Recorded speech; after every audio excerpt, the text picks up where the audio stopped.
We are here in Edesha, Cabuyao. So, along the road ito na malapit sa bagong ospital ng Cabuyao. If familiar kayo dun sa Cabuyao University, malapit din siya dun sa may Katarungan banda.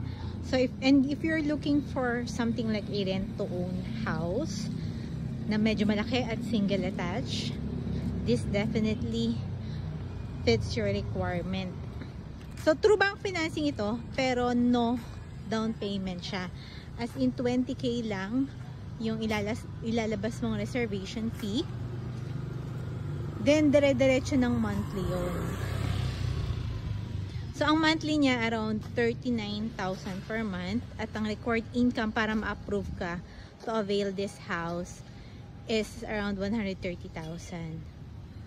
So, ayan mismo yung mga available na no down payment, single attached houses.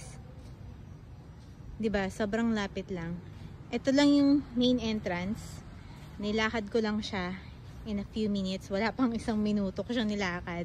At ito na yung mismong available. So around 5.6 pataas yung presyo. Depende sa laki ng lot. Pero malaki yung lot niya. So that's it. Message me if you're interested.